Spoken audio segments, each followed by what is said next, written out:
김종인 전 더불어민주당 비대위 대표가 어제 탈당계를 제출했습니다. 각 정당의 반응이 다 다른데 앞으로 이 반응들 간단히 짚어보겠습니다. 오늘은 먼저 더불어민주당 반응입니다.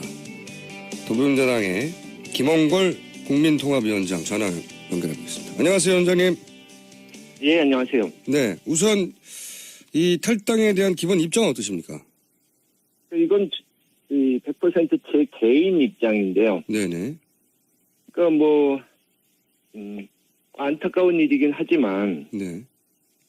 당에 대해서 전혀 애정이 없으신 것 같고 우리 당과는 전혀 다른 생각을 하시는 분이기 때문에 예. 어쩔 수가 없다 하는 거죠. 기본적으로.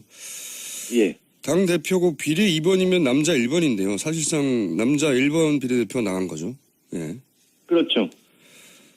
어쩔 수가 없다. 당과는 다른 생각을 하기 때문에 이게 이제 기본 입장이신 거고.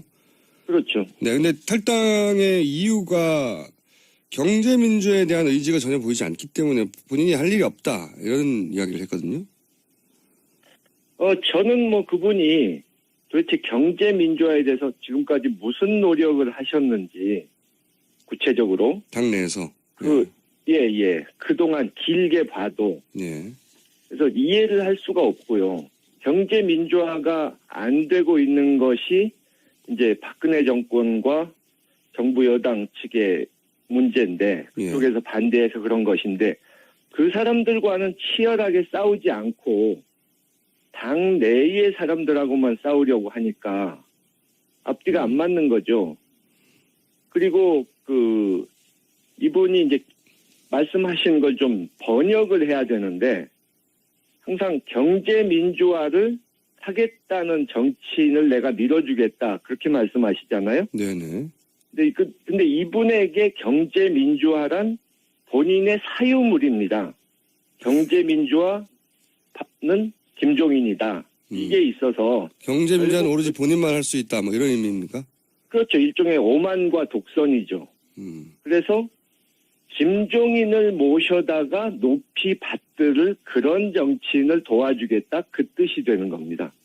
그렇게 이해하시고요.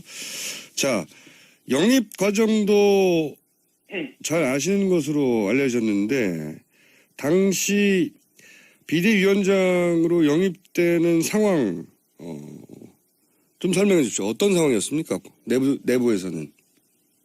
제가 속속들이 다 아는 것은 아니지만 네. 분명한 것은 이제 그런 말씀 하시잖아요. 모셔와놓고선 푸대접했다 이런 식으로. 네네.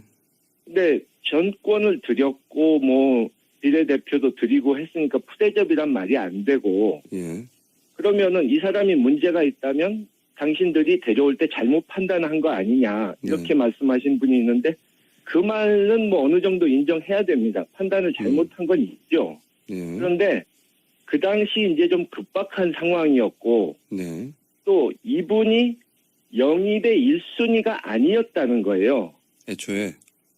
제가 아는 것 바로만 해도 이분보다 먼저 제의를 받으신 이 사회 원로들 훌륭하신 분들이 한 4분 정도는 됩니다. 최소한. 근데 그분들이 다 이제 연세도 많으시고 정치 일선에는 나가실 생각이 없다고 고사하셨기 때문에 이분한테 차례가 온 거예요. 푸대접이라고 할 때 한 가지는 저도 동의가 안 되는 것은 사실 정당의 공천권을 선거 기간에 준다는 것은 다 주는 거거든요. 생사여탈권은. 그렇죠. 그건 푸대접을 할 수 없고 그런데 이제 또 한편으로는 이런 표현을 씁니다. 측근들을 통해서 은혜를 모른다. 이런 표현을 쓰는 이유는 아마도 총선의 승리에 김종인 전 대표가 상당 정도 기여했는데 그걸 인정해주지 않는다. 이런 불만 같거든요. 이 대목에 대해서는 그럼 어떻게 생각하십니까? 좀 전에 이제 좀 경제민주화에서도 말씀드렸지만 본인이 스스로를 좀 과대평가하는 경향이 있고 제가 경험한 바로는 그 당시에 호남 같은 데서는 결정적으로 그분이 안 좋은 영향을 끼쳤거든요. 구체적으로 어떤 나쁜 영향을 끼쳤죠, 호남에?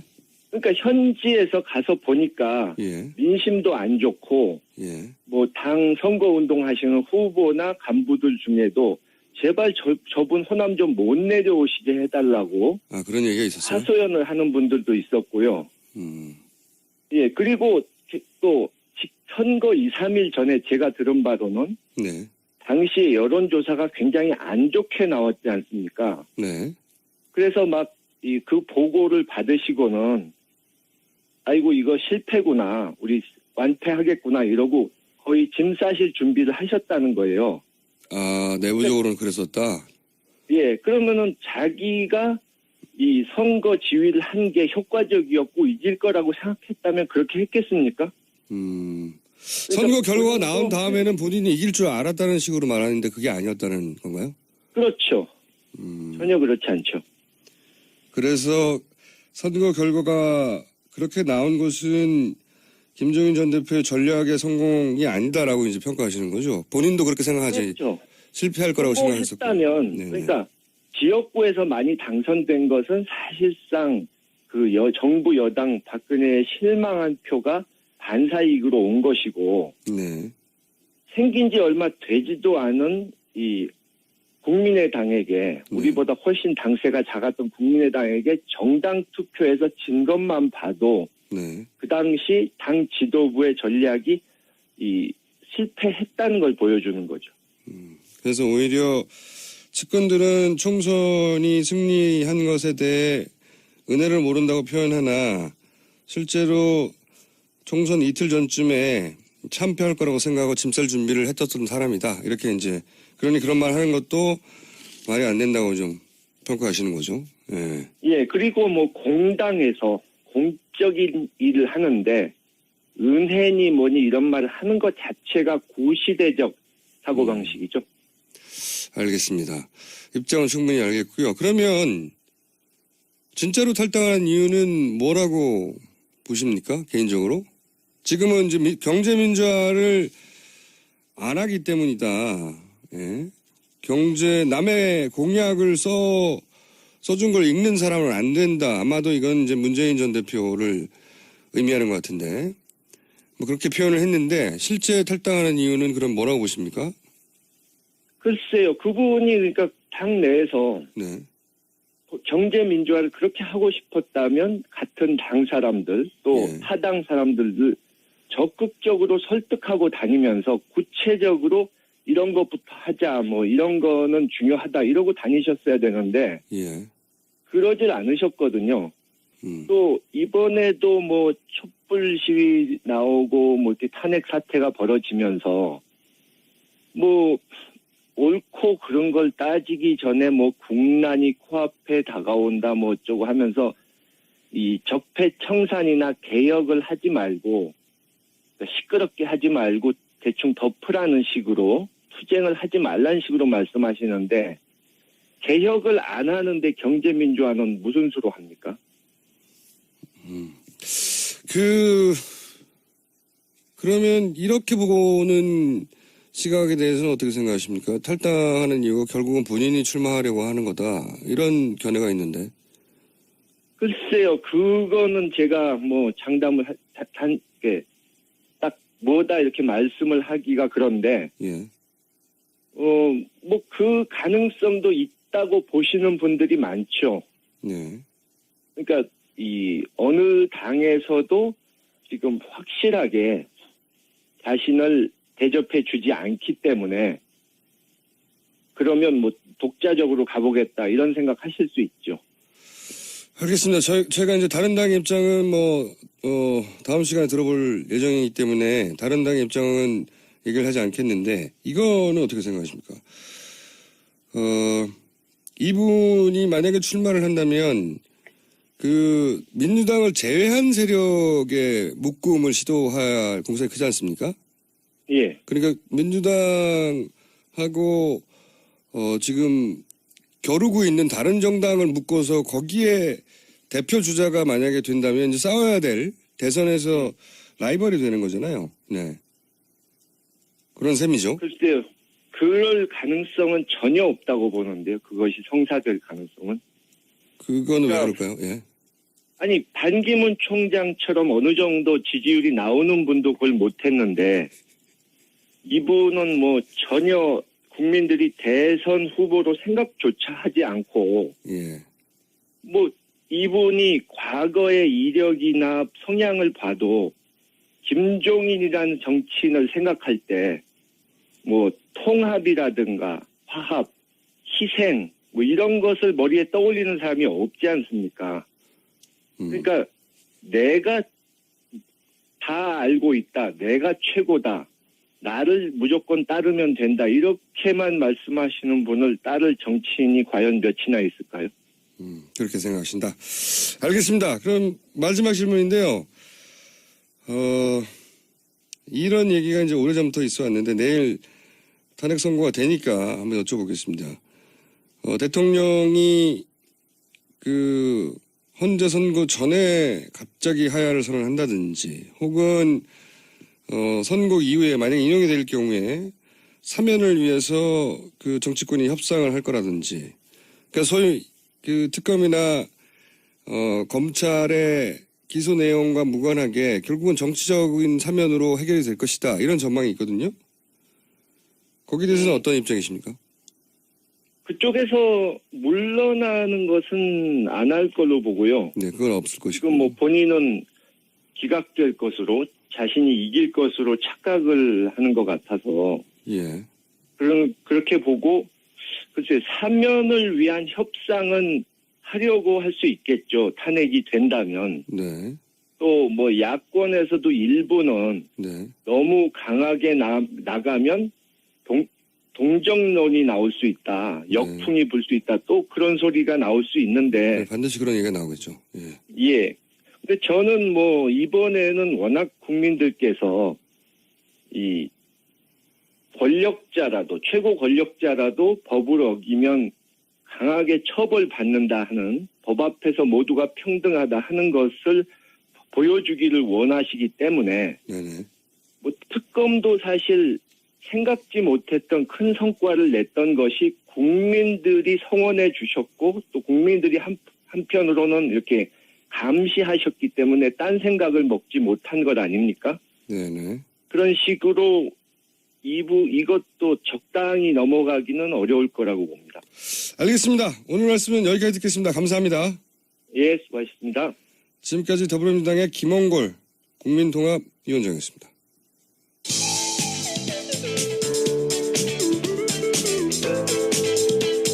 준법 정신, 편견 타파. 김어준의 뉴스 공장.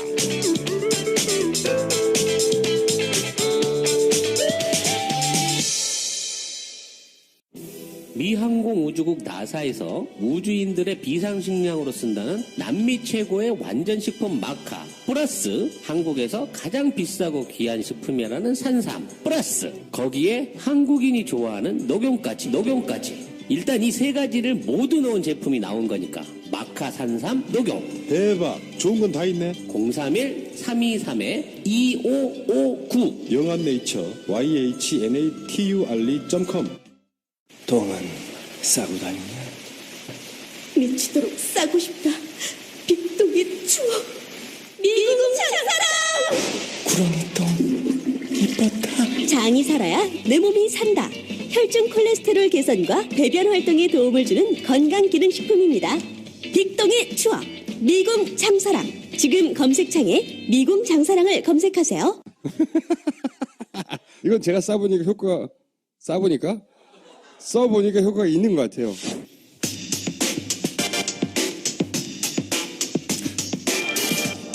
자, 악마. 그냥 악마라고 부르겠습니다. 변호사도 안 붙여줘야지, 직함도. 야, 양지열 변호사 나오셨습니다. 네, 안녕하세요. 자, 예. 헌재 이야기 좀 해야 되겠죠. 아무래도 많은 분들이 어제 평의가 길어졌고 예. 그리고 날짜가 지정됐다. 이 의미가 뭐냐? 좋은 거냐 나쁜 거냐 물어봐요. 예. 좋은 거냐 나쁜 거냐는 모르겠지만 날짜가 지정됐다는 거는 결론이 났다는 거잖아요. 그렇죠. 사실 근데 거기서 무슨 일이 있었느냐에 대해서 굉장히 여러 가지 추측이 나오는데 네. 추측일 뿐이죠. 그쵸. 솔직히 저도 추측할 수밖에 없고 그분들이 뭐 얘기를 안 해주는데 그러니까요. 어제 헌재 공보가 나와가지고 부모한테도 가족한테도 얘기 안 한다는데. 뭐 기자들이 물어봐도 다 모르겠습니다 공개 안 합니다 이거밖에 네. 안 했는데 추측해 볼 수 있는 건 2시간 반 정도면 사실은 의견은 정해져 있다라는 거죠. 이게 게다가 몇십 분을 떠들 그렇죠. 내용을 써야 되는데 그게 하루 만에 써지지 않잖아요. 그러니까 경론이 만약에 벌어졌다면 8명 사이의 의견이 아직도 막 우왕좌왕하고 다 분분하면 2시간 반으로 절대로 안 끝나죠. 게다가 결정문을 못 쓰고 결정문을 못 쓰면은 날짜가 지정을 할 수가 없죠. 그렇죠. 그러니까 제가 결론이 그나마 났다는 추측해 거예요. 볼 수 있는 거는 결론은 이미 나 있고 네. 그중에 한두 분 정도가 최종적으로 어떻게 좀 흔들리고 있었는데 그거를 굳히는 정도의 과정이 필요했던 게 아닌가 라는 말씀을 드리고 싶고요. 그리고 그건 하고 싶은 말인 거 아니에요? 그냥 그랬으면 아니, 좋겠다. 그럴 만한 이유가 있어요, 나름대로. 왜냐하면 저는 사실 만장일치 쪽으로 지금 생각을 하고 있거든요. 그러니까 이제 저도 많은 분들이 그런 얘기 하지만 그러니까 꼭 8대 0이어서가 아니라 이 정도 사안이면 다소 이견이 있다 하더라도 그 만장일치로 가도록 서로 설득하지 않겠나. 그 왜 그러냐면 첫 번째로 이제 헌법재판 같은 경우에는 항상 법은 만고불변의 진리가 아니잖아요. 그러니까요. 그러니까 시대 상황을 반영하는 게 헌법재판이라서 더더군다나 위헌 판정을 내는 것이거든요. 그렇죠. 위헌 판정을 낼 때도 이게 앞으로는 합헌으로 바뀔 수 있다 이런 것들이 반드시 소수 의견에 들어가 주는 게 관례예요. 예. 대표적인 신뢰가 간통죄 같은 경우가 예. 2번, 3번 올라갔다가 항상 소수 의견이 지금은 바꿔야 된다. 근데 다수 의견은 아직은 아니다 하다가 결국에는 이 위헌으로 돌아섰잖아요. 예. 그러니까 그렇게 변화 과정이 필요한 게 헌법인데 이게 변화 과정이 필요한 사안인가요?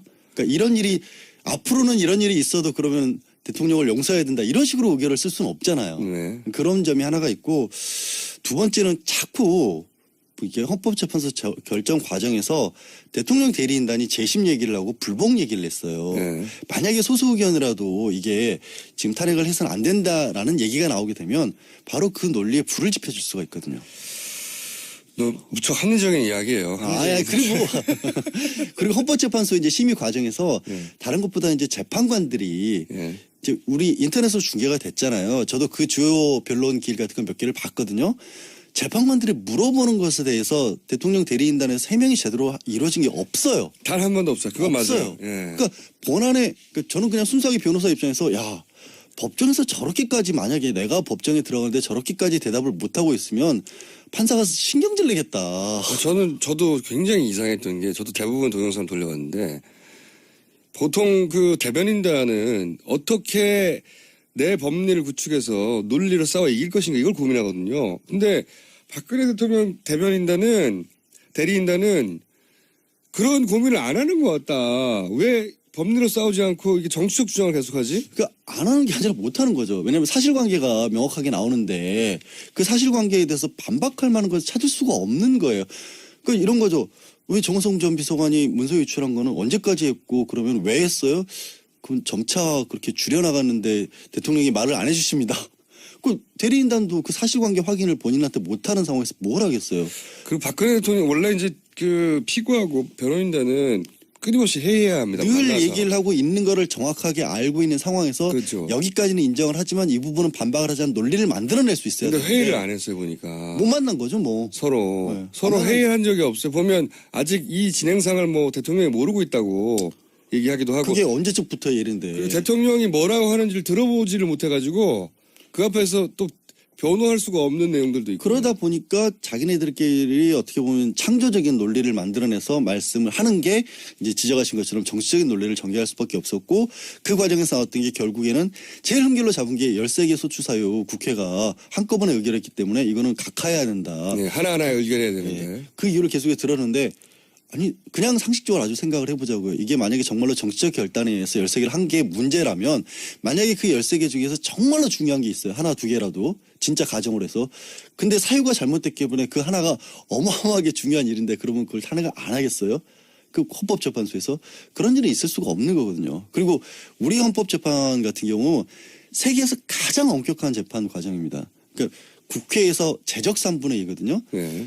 이 김평호 변호사가 아마 미국 찾고 그 과정을 네. 운영을 했던 것 같은데 미국 같은 경우가 의결을 할 때 상원에서 결정을 합니다. 우리로 네. 치면 하원이 국회 역할을 하고 상원이 헌법재판소 역할을 맞아요. 하는 거예요. 네. 거긴 헌법재판소가 없으니까. 국회의원들이 결정합니다. 네. 예. 근데 상원 국회의원들이 출석 3분의 2로 가결해요. 예. 우리는 소추안 국회에서 소추안만 해도 제적 3분의 2가 필요한 거예요. 네. 그리고 헌법재판소 가도 또 9명 중에 6명이 필요한 정도로 네. 엄격한 재판이기 때문에 그런 재판에서 해명조차 제대로 못했다라고 하는 거는 이 재판관들이 볼 때는 이건 뭐 정치적 성향을 떠나서 판사를 냈던 사람들의 기본적인 입장으로서는 법정이 거의 모독된 기분이었을 거예요.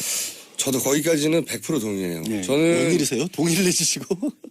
아니 저희도 판사들하고 얘기를 좀 물어봤거든요. 예. 저는 이런 일이 있으면 그 해당 분야의 전문가들하고 얘기를 해보는데 그분들이 이제 일관되게 하는 이야기는 판사 재판관들이 열이 받았을 것이다. 예, 그렇죠. 기본적으로 이 재판을 하자는 거냐 말자는 거냐 그 무시하는 거라고 들렸을 것이다. 대부분의 사실 경우에 판사들이 굉장히 자존심 세거든요.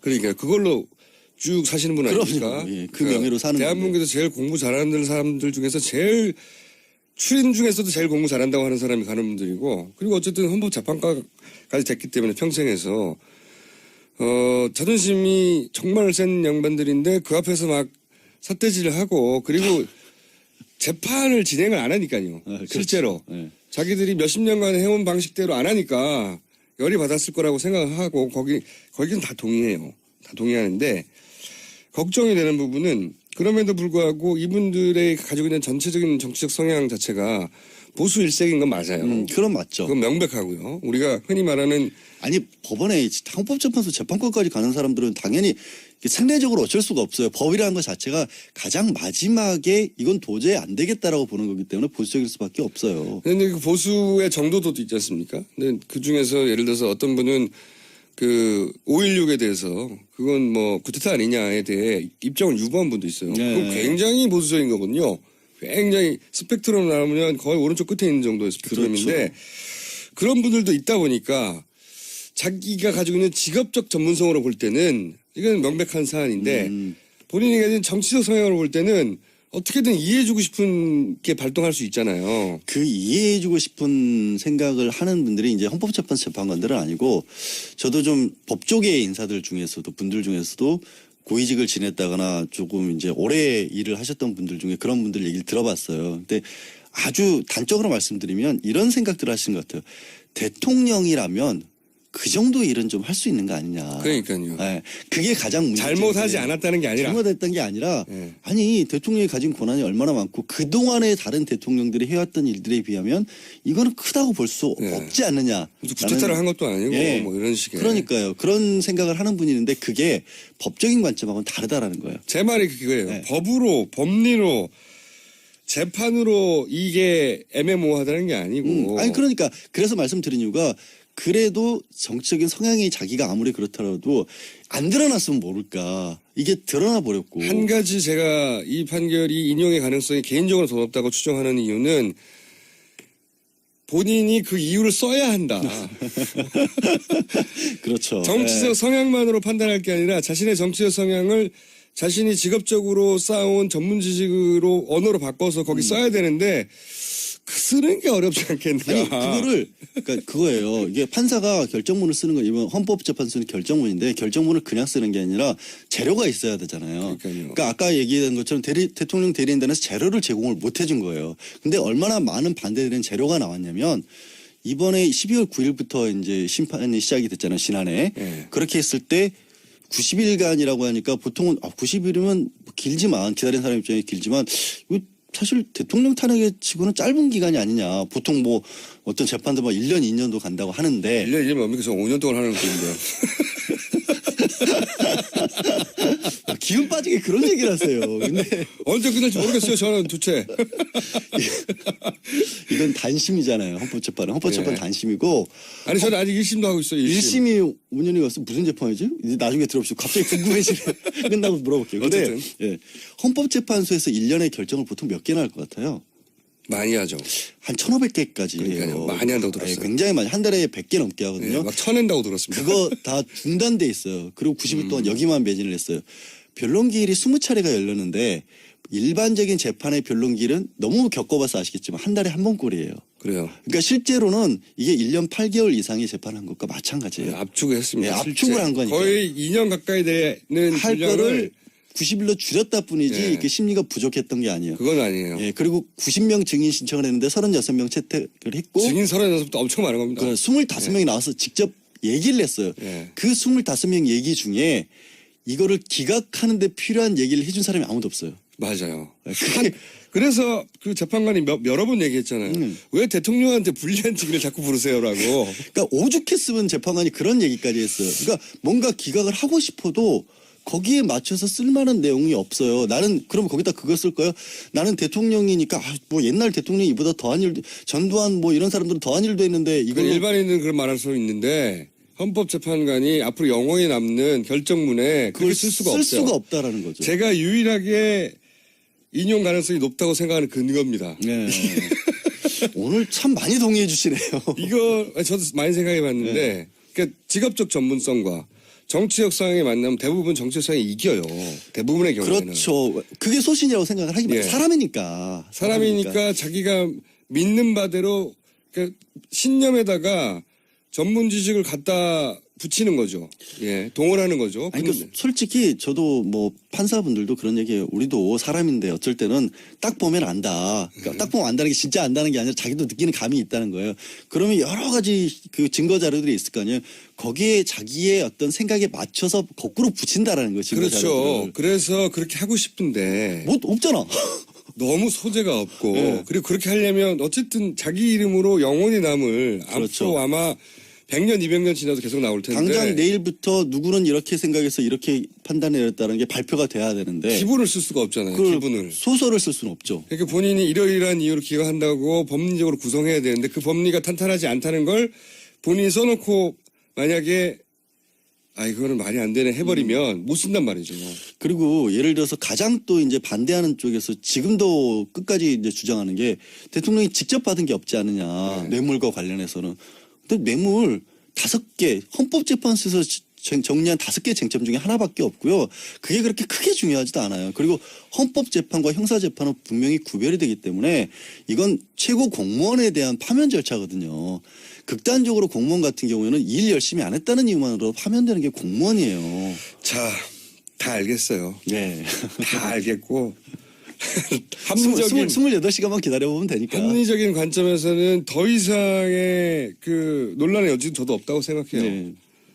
그치만 우리가 이제 합리적이고 논란의 여지가 없다는 이유만으로 정치적 결정이 내리던 경우는 그렇게 많지 않아요. 그러니까 그게 왔다 갔다 할 수 있을 때 뭔가 애매하고 뭔가 이렇게 볼 수도 있고 저렇게 볼 수도 있는 사안일 때 그렇게 생각할 수 있고 물론 아직도 뭐 주장하는 분들이 그래서 저는 지금도 예를 들어 주변에 예를 들어서 뭐 종편을 많이 다니시니까 거기에 이제 보수적인 분들이 좀 많지 않습니까 패널이 그분들 중에는 실제로 기각돼야 한다고 신념을 믿는 분들이 있잖아요. 제가 말씀드린 게 그거예요. 대통령인데 옛날엔 이보다 더 했다. 이런 그러니까요. 얘기 하시는 분들도 있고 그 돈 받은 거 없다. 근데 그 두 개가 성립할 수 없다는 걸 말씀드렸잖아요. 법리적으로는 그 이유를 쓸 수는 없어요. 그 이유를 쓸 수는 없는 아유, 거예요. 구태타 당연히. 들고 사람들 몇백 명씩 죽은 적도 있는데. 아니 그리고 이렇게 16체 쓸 수가 없거든요. 변론 이후로 특히 이제 김평호 변호사 들어온 이후로 계속해서 대리인단에서 일관되게 주장해온 게 각하예요. 재심이고. 저는 김평우 변호사가 들어와서 촛불 그러니까 그 친박 집회, 반대 집회? 예. 친박 집회는 성공적인지 모르겠지만 이 탄핵 심판에는 대단히 부정적인 이야기 찾아다 근데 봅니다. 변호사들이 저도 일을 하다 보면 한 곳에 쏠리잖아요. 뭔가 정말 암담해 보였는데 빛처럼 보이는 뭔가가 있으면 우르르 거기로 몰려가거든요. 그 대리인단이 김평호 변호사가 들어온 이후로 그쪽으로 우르르 몰려간 게 그나마 이거는 좀 가능성이 있어 보인다라고 생각을 한 거죠. 근데 나머지는 우르르 없었던 거예요. 몰려갔다고 할 수도 없는 게 그 내부에서 싸웠나 봐요. 김평호 변호사가 먼저 읽어야 된다. 아니다. 그 사람 안 된다. 서로 이제 이 김평호 변호사의 전략에 대해서 동의하지 않는 분들도 그 안에 있는 거죠. 아니 그 안에서 자중질환이 얼마나 크면 그럼 대통령 답변서를 누가 읽었느냐를 가지고 그게 누가 읽었기 때문에 대통령이 답변을 안 한 거다라는 얘기를 그러니까 그게 이 사람한테 읽으라고 그랬는데 대통령은 다른 사람이 읽었기 때문에 다시 읽어야 된다는 거 아니에요? 그게 무슨 뭐 영화에서 주연 배우 바뀐 거예요? 그게 있을 수 없는 거잖아요. 그분들이 한 것 중에 그게 제일 웃겼습니다. 저도 마지막에 여러 가지 일들이 있었지만 가장 웃겼던 거는 대통령 최후 변론을 A 변호사가 읽으라고 그랬는데 B 변호사가 읽었기 때문에 다시 A 변호사가 읽도록 길을 잡아달라 이거 아니에요? 그렇죠. 앞으로도 영원히 다시 나오지 않는. 전 부끄러워요 사실. 저 되게 슬퍼요 이게. 저는 그런 게 근데 그 주인공도 김평우 변호사인데 그런 게 대단히 재판관들을 열받게 했을 것이다. 이게 뭐 장난도 아니고 뭐냐 이렇게 했을 것이다라고 생각을 합니다. 네, 알겠습니다. 다음 주에는 과연 무슨 얘기 할까요, 우리가? 역시 우리 생각이 맞았다고 할지 아니면 집에 가자고 할지. 공장장 자리를 걸겠습니다 제가.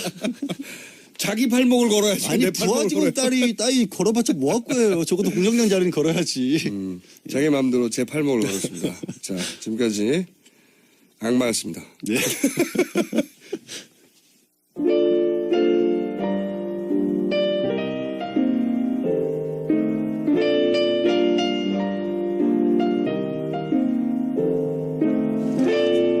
자, 불친절한 AS 내부자 둘이 최초로 정상 마무리가 되었다. 내부자들 코너가 정상 마무리가 된 것은 대한민국도 정상으로 나아갈 것이란 신호가 아니겠습니까? 뭐 저는 그렇게 생각하지 않습니다. 말은 어쨌든 처음으로 그 코너가 인사까지 하고 끝났어요. 예. 안녕하세요. 서울의 교통 상황을 플로리다에서 듣고 있습니다.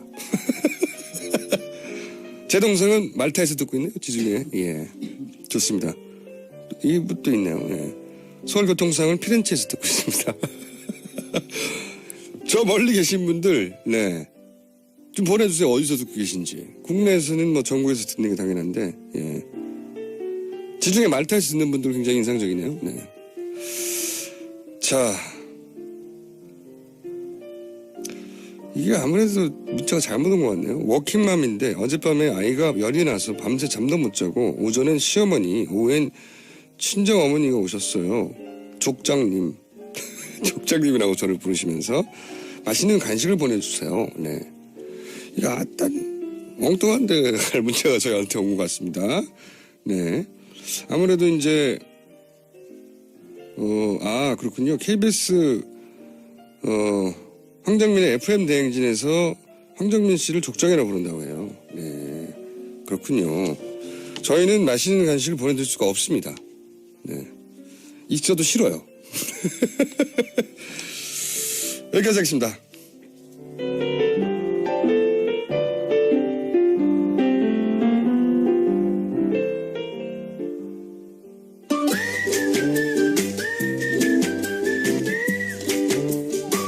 자, 오늘부터 호칭이 바뀌는 분입니다. 네. 제가 도시건축가로 불렀다가 전 의원으로 불렀다가 여러 가지 왔다 갔다 했거든요. 네, 그래서 박사로 통일하기로. 네. 박사의 유일한 효용 가치는 네. 죽을 때까지 박사인 거예요. 박사를 어디서 뭘로 따셨죠? 미국에서 MIT에서 도시계획 박사로 땄습니다. 그 유명한 MIT 그거죠? 그 유명한 MIT입니다. 몇 년도에 따셨습니까? 꽤 됐죠. 88년도. 88년도에? 네. 공부 좀 하셨군요. 지금도 공부 열심히 합니다. 네. 자, 박사님, MIT 박사님이라고 제가 불러드릴게요, 그러면. 그러지 마세요. 나 그거 듣기 싫어요. 우리나라의 도시공학과로 MIT 박사를 딴 여성 공학도가 몇 명이나 됩니까? 본인은 아실 거 아니에요? 우리나라에는 지금은 거기서 저까지 포함해서 여자 박사가 둘이었는데 둘밖에 없어요? 그분은 저 미국에서 활동하시고 그리고 한 가지 분명히 얘기하시면 도시계획은 공학은 아닙니다. 그리고 MIT는 공학만은 아닙니다. 그래요? 그리고 제가 오늘 얘기하려고 하는 4대강 사업도 공학만은 아닙니다.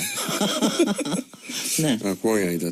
그럼 뭘로 불려야 됩니까? 보통 도시계획 박사라고 얘기해요. 그냥? 그쪽에는 정확하게 도시계획 박사로 얘기합니다. 네. 알겠습니다. 단 2명밖에 없는 국내에는 유일한 한 분은 미국에 계시기 때문에 자 박사님 오늘은 4대강을 주제로 정했다고 하셨는데 왜 그렇습니까? 왜 4대강 사업 사실 왜 얘기를 안 하고 있나 좀 이상하게 그건 생각하셨을 맞아요. 거예요. 예. 그런데 솔직히 박근혜 정권 내에서는 솔직히 얘기할 거리가 별로 없었습니다. 왜냐하면 그냥 완전히 모르쇠로 묻어두고 있었거든요. 모른 척했죠. 완전히 모른 척했습니다. 아무리 그러니까 녹조 뉴스가 나와도 모른 척했어요. 녹조 라떼 뉴스가 나오든 뭐 그 밑에 쇄골 현상이 나오든 그냥 모르는 척했어요. 네. 그러니까 유일하게 했던 게 2년 전에, 2, 3년 전에 2013년부터인데 조사 4대강 사업 조사 평가위원회를 만들었습니다. 네. 그래서 거기서 한 1년 반 동안 활동해서 결과가 나왔고 그리고 또 감사원에서 3번의 감사를 했어요. 네. 그러니까 감사에서도 다 문제가 있다고 드러났고 조사평가위원회에서도 4대강 사업에 상당한 문제가 있다는 걸 다 네. 지적을 했는데도 불구하고 그리고 뭐 땅만 그리고 2년 파봐도- 동안 가만히 있어요. 땅만 파봐도 실지렁이 나오고. 그리고 뭐 지금 그러니까 여러분들이 그러니까 너무나 똑같은 뉴스를 전해드려야 되기 때문에 똑같은 얘기하기가 미안할 정도로 저 수질은 녹조라떼로 얘기가 되고 거기서 새로 나온 얘기가 큰빛 이끼벌레 요새는 뭐 깔따구 얘기 나오고 실지렁이 나오고 실지렁이는 네. 그- 시궁창에서 사는 애들입니다. 썩은 데 사는 거거든. 썩은 네, 데. 시궁창에서 사는 애들이 실지렁입니다. 네. 그러니까 요새는 가면 다 뻘들 쌓여 있고요. 그리고 그동안 얘기했던 계속해서 침식이 다시 되고 역행 침식이 또 일어나서 다시 모래톱이 생기고 네. 그다음 세굴 현상이라고 하는 거는 보 자체가 안전하지 않은 게 15개 중에서 6개가 안전하지 않다고 감사원에 네. 지적이 됐거든요. 근데 그거 중에가 그게 계속해서 그 밑에가 파입니다. 물이 흘러가면서. 네. 그러니까 그것도 계속해서 안전상의 문제가 되거든요. 그런 문제가 계속 있었음에도 불구하고 가만히 있는 거예요. 아니 맨 처음부터 나온 지적이 물 가두면 썩는다였고 네. 실제로 이제 썩어서 녹조가 나온 것이고 녹조가 바로 다음 해부터 나와가지고 처음에는 여름에만 나오는 거다. 요번 여름이 더워서 나온다. 그러다가 가을에도 나오고 다시 봄에도 나오고 드디어 겨울까지 나오고 1년 내내 덮여 있고. 그리고 특히 낙동강 같은 데는 문제가 심각해서요. 낙동강에 녹조가 심해가지고 그 마이크로시스틴이라고 이젠 다 아십니다. 거기 이제 거기 있는 아주 나쁜 독성 네. 있는 물질인데 문제는 뭐냐면 낙동강은 제일 문제인 게요. 딴 데 강은 그래도 우리가 먹는 게 아니에요. 우리는 댐에서 나오는 물을 먹는데 낙동강은 직접 1,300만 년 먹고 있는 식수죠. 물이거든요. 네. 그런데 거기서 그렇게 독성 물질이 나오고 그리고 그걸 여와하는 정수장도 그렇게 시원치가 않습니다. 네. 근데 이제 그러고도 내버려 두는 거예요. 그리고 매년 5천억 이상씩 계속 들어갑니다. 유지관리비는 3천억, 수자원공사에 들어간 8조에 대해서 2천억씩 계속해서 들어가고 이렇게 해서 계속 들어갑니다. 근데 왜 이렇게 가만히 있다가 갑자기 올 초에 바로 지난달 말부터 했습니다. 앞으로는 여태까지는 그래서 수질 관리를 위해서 잠깐 여름에 잠깐씩 녹조 문제가 심각할 때 이른바 펄스 방류라고 그래요. 잠깐 방류하는 거 식으로 해서 했는데 그게 효과가 없으니까 이제부터는 봄에 요번에 이제 한 2주일 정도를 방류를 해가지고 사실 수위를 상당히 낮췄어요. 어떤 데는 한 3m까지 낮춘 데도 있고 한 1.5m에서 3m까지 낮췄습니다. 왜 이런 걸 지금 할까? 지금 회사. 왜 지금 할까? 네. 저는 왜냐하면 사실 이거를 여러분들한테 지금 이런 걸 해서 그리고 얼마 전 뉴스까지 나왔어요.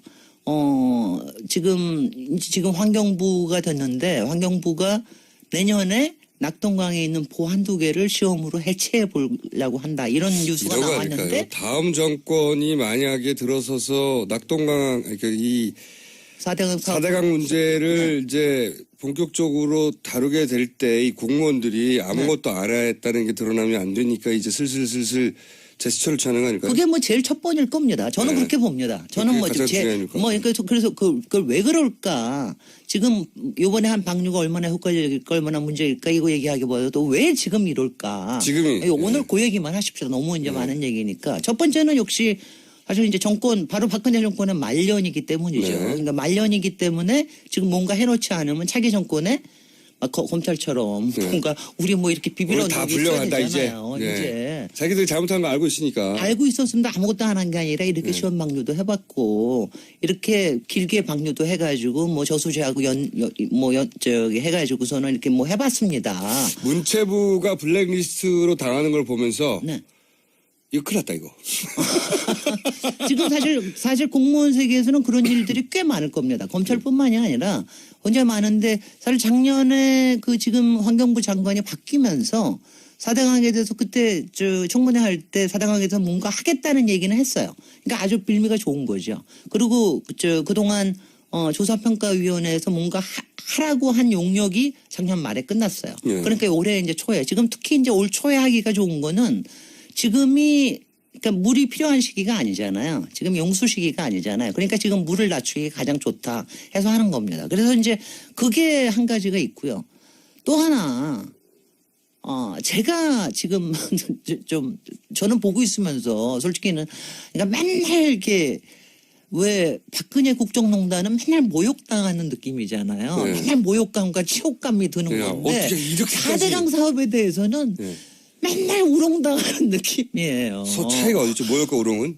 완전히 다릅니다. 하나는 가슴이 무너지는 거고 하나는 머리가 내가 이렇게 나를 이렇게 무시하는 거야 이런 느낌이 드는 겁니다. 도대체 어느 쪽이 머리를 지금 무시하는 겁니까? 아니 그 4대강은 논리로 얘기할 수 있는 거 아니에요. 그래도 논리 이거 하나는 완전히 감정적인 걸 무너뜨리는데 하나는 아니 나를 이렇게 바보로 하는 거야. 네, 뭐야. 우리가 이렇게 물이 이렇게 다 썩어가는 걸 모른다고 생각하는 거야? 모른다고 이러면. 생각하고 인제 와서 뭐 이렇게 해서 한다고 그러는 거야. 그런데 왜냐하면 그러니까 지금이 뭐냐면요. 지금 4대강이 그래도 완공된 게 준공된 게 몇 년 됐죠? 짧은 거는 한 4년? 긴 거는 6년 4, 5년 됐습니다. 됐죠. 예. 5년 됐죠. 2012년에 처음 됐으니까 네네. 올해가 5년이 되는 겁니다. 근데 올해가 되면 이명박 대통령 임기 내에 끝내야 한다고 난리를 쳤기 때문에. 그러니까 말하자면은 지금 사드 배치 같은 거는 그 뭐라 그러죠? 알박기라고 그러는데 네. 그때는 완전히 대못을 16개를 강에다 쿵쿵 박아놓은 거죠. 예. 절대로 문제 없다. 막 이런 식으로 했는데 올해가 되면은 이제 뭐가 끝나냐 하면은 하자 보수 기간이 끝나요. 네. 그러니까 이 16개 보고에 여기서부터 이제 따라서 전문가의 관점이 나오는군요. 왜냐하면 이게 이런 거예요. 이게 왜냐하면 보마다 다릅니다. 지금 이제 가장 문제가 되고 있는 게 공주보, 세종보가 이제 문제가 돼서 제일 먼저 열었는데 그 경우에는 뭐냐면은 금강에 대해서는 그래도 안희정 도지사가 끊임없이 모니터를 했어요. 그리고 공주보 같은 경우하고 세종보는 하자보수 기간이 벌써 끝나버렸어요. 그래서 매년 우리 돈을 세금을 들여가지고 하자보수가 맨날 보수를 끝났다는 거는 기업이 돈 벌 찬스가 왔다는 거네 다시. 네, 바로 그렇습니다. 그 다음에 또 하나는 지금 5년의 하자보수 기간이 나머지는 대부분 하자보수 기간이 끝나가요. 그러면 뭐냐? 얘를 열어야 네. 문제가 드러날 거 아니에요. 사실 네, 이게 네. 뭐냐 흙으로 덮은 게 아니고 다 물로 덮은 거 아닙니까? 물에 잠겨 있는 거죠. 모든 문제를 잠궈 놓은 거 아니에요. 네. 6m 밑에다가 거기에 무슨 뭐 배가 있든 무슨 철골이 있든 뭐가 새굴이 됐든 뭐가 더러워지든 다 물 밑에 감춘 거거든요. 네. 근데 이게 드러나고 여기에 있던 문제가 드러나는 게 사실은 하자 보수 기간 내에 드러나야 뭔가 조치를 취할 수가 있는 거죠. 그러니까 그 비난과 책임은 정치에 가겠지만 어쨌든 그걸 해결하려면 뭔가 다시 기업이 트럭을 갖다 뭐 흙을 어떻게 하던 굴착기를 갖다 놓던 그러니까 기업이 다시 돈 벌 기회가 있다. 두 가지인 게 하나는 기존의 정부 쪽에서는 이제 기업의 마지막 하자 보수에 말하자면은 기회를 준다는 게 아니라 이거는 거기에 이렇게 손을 쓰려고 그러는 거죠. 네. 그러니까 그렇지 않으면 정부에서 앞으로는 세금 줄여서 해야 되니까 네. 그게 있고 또 하자보수 끝나기 전에 그걸 일을 시키는 거 하나. 네. 또 하나 기업 쪽에서는 사실 여기서부터 무슨 또 새로운 기회가 올지를 비즈니스 모르는 기회가. 거죠.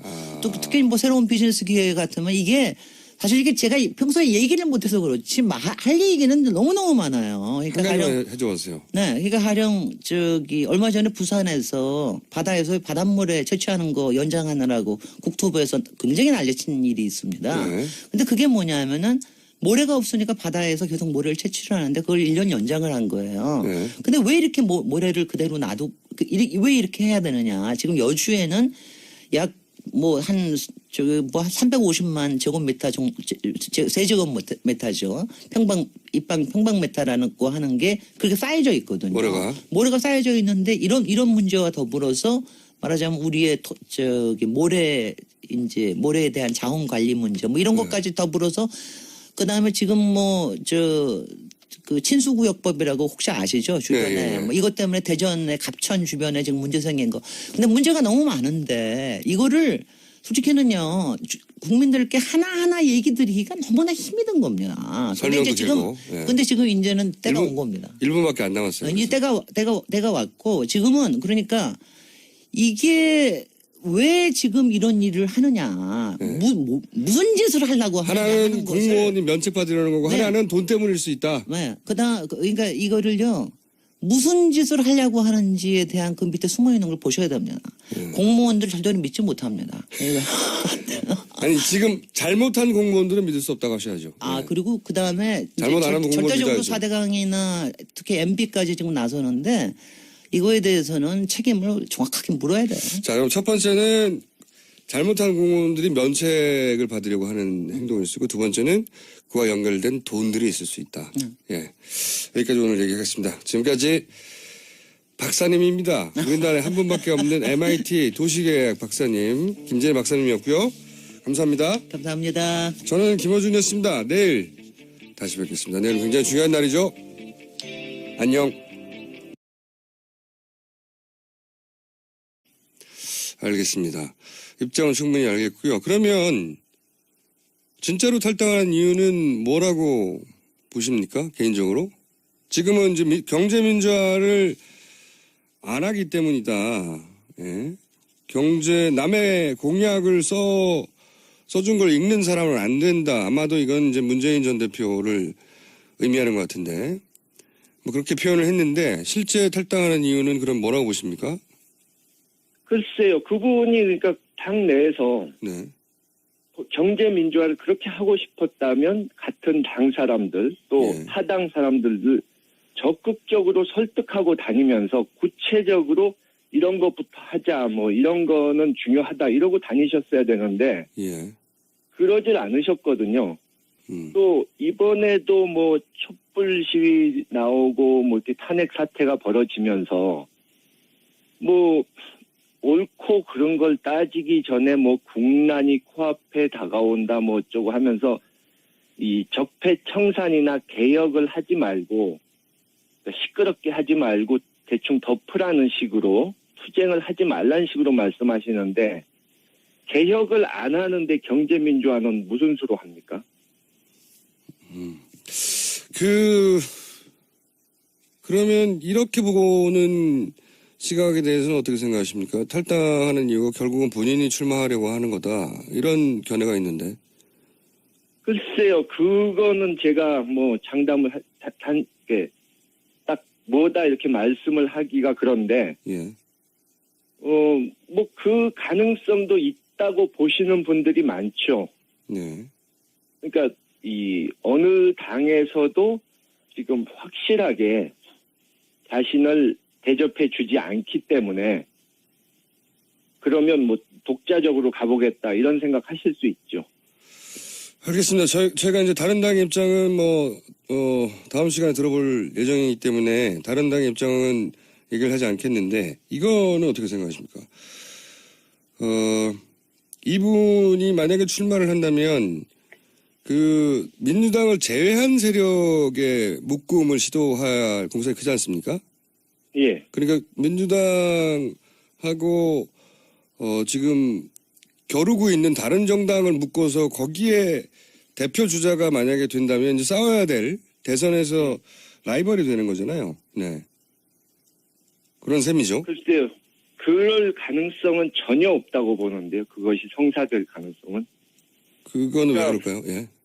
아니 반기문 총장처럼 어느 정도 지지율이 나오는 분도 그걸 못했는데 이분은 뭐 전혀 국민들이 대선 후보로 생각조차 하지 않고 예. 뭐 이분이 과거의 이력이나 성향을 봐도 김종인이라는 정치인을 생각할 때 뭐 통합이라든가 화합, 희생 뭐 이런 것을 머리에 떠올리는 사람이 없지 않습니까? 그러니까 내가 다 알고 있다. 내가 최고다. 나를 무조건 따르면 된다. 이렇게만 말씀하시는 분을 따를 정치인이 과연 몇이나 있을까요? 악마. 그냥 악마라고 부르겠습니다. 변호사도 안 붙여줘야지, 직함도? 야. 양절 변호사 나오셨습니다. 네, 안녕하세요. 자, 예. 헌재 이야기 좀 해야 되겠죠. 아무래도 많은 분들이 어제 평의가 길어졌고 예. 그리고 날짜가 지정됐다. 이 의미가 뭐냐? 좋은 거냐 나쁜 거냐 물어봐요. 예. 좋은 거냐 나쁜 거냐는 모르겠지만 날짜가 지정됐다는 거는 결론이 났다는 거잖아요. 그렇죠. 사실 근데 거기서 무슨 일이 있었느냐에 대해서 굉장히 여러 가지 추측이 나오는데 네. 추측일 뿐이죠. 그쵸. 솔직히 저도 추측할 수밖에 없고 그분들이 네. 뭐 얘기를 안 해주는데 그러니까요. 어제 헌재 공보가 나와가지고 부모한테도 가족한테도 얘기 안 한다는데. 뭐 기자들이 물어봐도 다 모르겠습니다. 공개 안 합니다. 이거밖에 네. 안 했는데 추측해 볼 수 있는 건 2시간 반 정도면 사실은 의견은 정해져 있다라는 거죠. 이게 게다가 몇십 분을 떠들 그렇죠. 내용을 써야 되는데 그게 하루 만에 써지지 않잖아요. 그러니까 경론이 만약에 벌어졌다면 8명 사이의 의견이 아직도 막 우왕좌왕하고 분분하면 2시간 반으로 절대로 안 끝나죠. 게다가 결정문을 못 쓰고 결정문을 못 쓰면은 날짜가 지정을 할 수가 없죠. 그렇죠. 그러니까 제가 결론이 그나마 났다는 추측해 거예요. 볼 수 있는 거는 결론은 이미 나 있고 네. 그중에 한두 분 정도가 최종적으로 어떻게 좀 흔들리고 있었는데 그거를 굳히는 정도의 과정이 필요했던 게 아닌가. 라는 말씀을 드리고 싶고요. 그리고 그건 하고 싶은 말인 거 아니에요? 그냥 그랬으면 좋겠다. 아니 그럴 만한 이유가 있어요. 나름대로. 왜냐하면 저는 사실 만장일치 쪽으로 지금 생각을 하고 있거든요. 그러니까 이제 저도 많은 분들이 그런 얘기 하지만 그러니까 꼭 8대 0이어서가 아니라 이 정도 사안이면 다소 이견이 있다 하더라도 그 만장일치로 가도록 서로 설득하지 않겠나. 그 왜 그러냐면 첫 번째로 이제 헌법재판 같은 경우에는 항상 법은 만고불변의 진리가 아니잖아요. 그러니까요. 그러니까 시대 상황을 반영하는 게 헌법재판이라서 더더군다나 위헌 판정을 내는 것이거든요. 그렇죠. 위헌 판정을 낼 때도 이게 앞으로는 합헌으로 바뀔 수 있다 이런 것들이 반드시 소수 의견에 들어가 주는 게 관례예요. 예. 대표적인 신뢰가 간통죄 같은 경우가 예. 2번, 3번 올라갔다가 항상 소수 의견이 아직은 지금은 바꿔야 된다. 근데 다수 의견은 아직은 아니다 하다가 결국에는 위헌으로 돌아섰잖아요. 예. 그러니까 그렇게 변화 과정이 필요한 게 헌법인데 이게 변화 과정이 필요한 사안인가요? 그러니까 이런 일이 앞으로는 이런 일이 있어도 그러면 대통령을 용서해야 된다 이런 식으로 의견을 쓸 수는 없잖아요. 네. 그런 점이 하나가 있고 두 번째는 자꾸 이게 헌법재판소 결정 과정에서 대통령 대리인단이 재심 얘기를 하고 불복 얘기를 했어요. 네. 만약에 소수 의견이라도 이게 지금 탄핵을 해서는 안 된다라는 얘기가 나오게 되면 바로 그 논리에 불을 지펴줄 수가 있거든요. 무척 합리적인 이야기예요. 그리고 헌법재판소 이제 심의 과정에서 예. 다른 것보다 이제 재판관들이 예. 이제 우리 인터넷으로 중계가 됐잖아요. 저도 그 주요 변론 길 같은 거 몇 개를 봤거든요. 재판관들이 물어보는 것에 대해서 대통령 대리인단에서 해명이 제대로 이루어진 게 없어요. 단 한 번도 없어요. 그건 없어요. 맞아요. 예. 그러니까 본안에 저는 그냥 순수하게 변호사 입장에서 야 법정에서 저렇게까지 만약에 내가 법정에 들어가는데 저렇게까지 대답을 못하고 있으면 판사가 신경질 내겠다. 저도 굉장히 이상했던 게 저도 대부분 동영상 돌려봤는데 보통 그 대변인단은 어떻게 내 법리를 구축해서 논리로 싸워 이길 것인가 이걸 고민하거든요. 근데 박근혜 대통령 대리인단은 애초에 제가 아는 것 바로만 해도 예. 이분보다 먼저 제의를 받으신 이 사회 원로들 훌륭하신 분들이 한 4분 정도는 됩니다. 최소한. 예. 근데 그분들이 다 이제 연세도 많으시고 정치 일선에는 나가실 생각이 없다고 고사하셨기 때문에 예. 이분한테 차례가 온 거예요. 예. 그 푸대접이라고 할 때 한 가지는 저도 동의가 안 되는 것은 사실 정당의 공천권을 선거 기간에 준다는 것은 다 주는 거거든요. 생사여탈권은. 그렇죠. 예, 그건 푸대접을 할 수 없고 그런데 이제 또 한편으로는 그 이런 표현을 씁니다. 측근들을 통해서 은혜를 모른다. 이런 표현을 쓰는 이유는 아마도 총선의 승리에 김종인 전 대표가 상당 정도 기여했는데 그걸 인정해주지 않는다. 이런 불만 같거든요. 이 대목에 대해서는 그럼 어떻게 생각하십니까? 좀 전에 이제 좀 경제민주화에서도 말씀드렸지만 네. 본인이 스스로를 좀 과대평가하는 경향이 있고 예. 제가 경험한 바로는 그 당시에 호남 같은 데서는 결정적으로 그분이 안 좋은 영향을 끼쳤거든요. 구체적으로 어떤 나쁜 영향을 끼쳤죠, 호남에? 그러니까 현지에서 가서 보니까 예. 민심도 안 좋고 예. 당 선거운동 하시는 후보나 간부들 중에도 제발 저분 호남 좀 못 내려오시게 해달라고 아, 그런 얘기가 있었어요? 하소연을 하는 분들도 있었고요. 예, 그리고 또 선거 2, 3일 전에 제가 들은 바로는 네. 당시 여론조사가 굉장히 안 좋게 나왔지 않습니까? 네. 그래서 그 보고를 받으시고는 아이고 이거 실패구나, 우리 완패하겠구나 이러고 거의 짐 싸실 준비를 하셨다는 거예요. 아, 내부적으로는 그랬었다? 예, 그러면은 자기가 이 선거 지휘를 한 게 효과적이었고 이길 거라고 생각했다면 그렇게 했겠습니까? 선거 결과가 나온 다음에는 본인이 이길 줄 알았다는 식으로 말하는데 그게 아니었다는 건가요? 그렇죠. 전혀 그렇지 않죠. 그래서 선거 결과가 그렇게 나온 것은 김종인 전 대표의 전략의 성공이 아니다라고 이제 평가하시는 거죠. 본인도 그렇게 생각하지. 그렇죠. 실패할 거라고 생각했었고. 성공했다면 네네. 그러니까 지역구에서 많이 당선된 것은 사실상 그 정부 여당 박근혜에 실망한 표가 반사이익으로 온 것이고 네.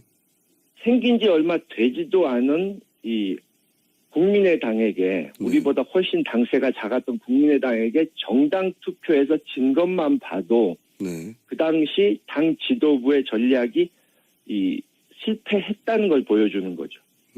그래서 오히려 측근들은 총선이 승리한 것에 대해 은혜를 모른다고 표현하나 실제로 총선 이틀 전쯤에 참패할 거라고 생각하고 짐쌀 준비를 했었던 사람이다. 이렇게 이제 그러니 그런 말 하는 것도 말이 안 된다고 좀 평가하시는 거죠. 예. 예, 그리고 뭐 공당에서 공적인 일을 하는데 은혜니 뭐니 이런 말을 하는 것 자체가 구시대적 사고방식이죠. 김종인 전 더불어민주당 비대위 대표가 어제 탈당계를 제출했습니다. 각 정당의 반응이 다 다른데 앞으로 이 반응들 간단히 짚어보겠습니다. 오늘은 먼저 더불어민주당 반응입니다. 더불어민주당의 김홍걸 국민통합위원장 전화 연결해보겠습니다. 안녕하세요, 위원장님. 예, 안녕하세요. 네, 우선 이 탈당에 대한 기본 입장은 어떠십니까? 이건 100% 제 개인 입장인데요. 네네. 그러니까 뭐 안타까운 일이긴 하지만 네. 뭐 당에 대해서 전혀 애정이 없으신 것 같고 우리 당과는 전혀 다른 생각을 하시는 분이기 때문에 예. 뭐 어쩔 수가 없다 음, 하는 거죠. 기본적으로. 예. 당 대표고 비례 2번이면 남자 1번인데요. 사실상 남자 1번 비례대표 나간 거죠. 예. 그렇죠. 어쩔 수가 없다. 당과는 다른 생각을 하기 때문에 이게 이제 기본 입장이신 거고. 그렇죠. 네, 근데 탈당의 이유가 경제민주에 대한 의지가 전혀 보이지 않기 때문에 본인이 할 일이 없다. 이런 이야기를 했거든요. 저는 뭐 그분이 도대체 경제 민주화에 대해서 지금까지 무슨 노력을 하셨는지 구체적으로 당내에서. 예. 그동안 길게 봐도 네. 그래서 이해를 할 수가 없고요. 경제 민주화가 안 되고 있는 것이 이제 박근혜 정권과 정부 여당 측의 문제인데 예. 그쪽에서 반대해서 그런 것인데 그 사람들과는 치열하게 싸우지 않고 당 내의 사람들하고만 싸우려고 하니까 앞뒤가 안 맞는 거죠. 그리고 이분이 이제 말씀하신 걸 좀 번역을 해야 되는데 항상 경제 민주화를 하겠다는 정치인을 내가 밀어주겠다 그렇게 말씀하시잖아요. 네네. 근데 이분에게 경제 민주화란 본인의 사유물입니다. 경제 민주화는 김종인이다. 이게 있어서 경제민주화는 오로지 본인만 할 수 있다. 뭐 이런 의미입니까? 그렇죠. 일종의 오만과 독선이죠. 그래서 김종인을 모셔다가 높이 받들을 그런 정치인을 도와주겠다 그 뜻이 되는 겁니다. 그렇게 이해하시고요. 자, 영입 과정도 잘 아시는 것으로 알려졌는데 당시 비대위원장으로 영입되는 상황 좀 설명해 주십시오. 어떤 상황이었습니까? 내부에서는. 뭐 제가 속속들이 다 아는 것은 아니지만 네. 분명한 것은 이제 뭐 그런 말씀 하시잖아요. 모셔와놓고선 푸대접했다 이런 식으로. 네네. 근데 전권을 드렸고 뭐 비례대표도 드리고 했으니까 푸대접이란 말이 안 되고 예. 그러면은 이 사람이 문제가 있다면 당신들이 데려올 때 잘못 판단한 거 아니냐 이렇게 말씀하신 분이 있는데 그 말은 뭐 어느 정도 인정해야 됩니다. 판단을 잘못한 건 있죠. 예. 그런데 그 당시 이제 좀 급박한 상황이었고 네. 또 이분이 영입의 1순위가 아니었다는 거예요. 그렇게 생각하신다. 알겠습니다. 그럼 마지막 질문인데요. 이런 얘기가 이제 오래전부터 있어 왔는데 내일 탄핵 선고가 되니까 한번 여쭤보겠습니다.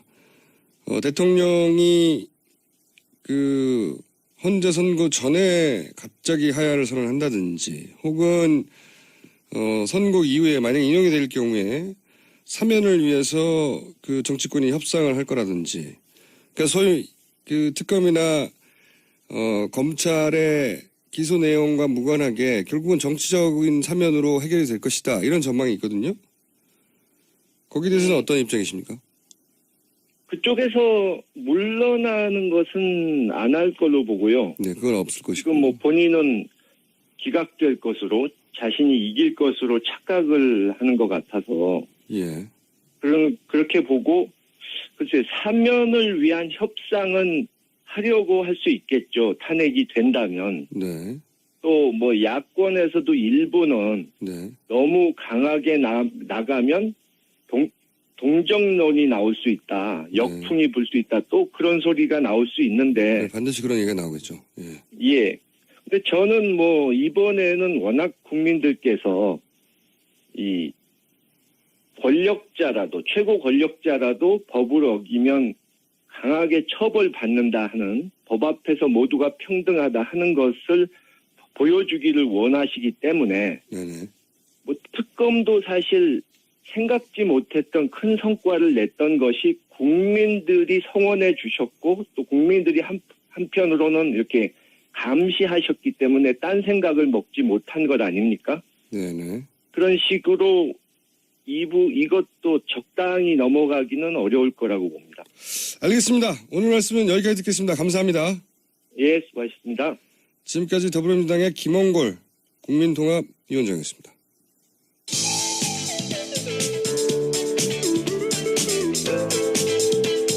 준법 정신, 편견 타파. 김어준의 뉴스 공장.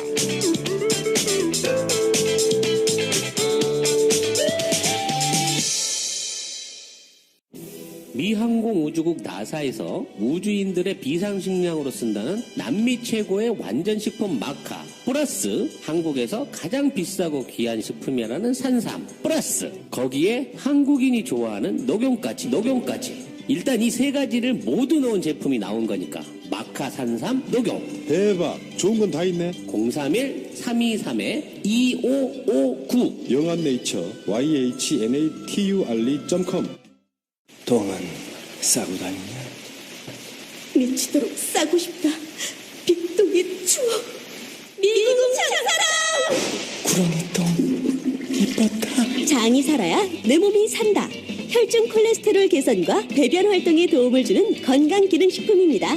빅동의 추억. 미궁 장사랑. 지금 검색창에 미궁 장사랑을 검색하세요. 이건 제가 써보니까 효과가 있는 것 같아요.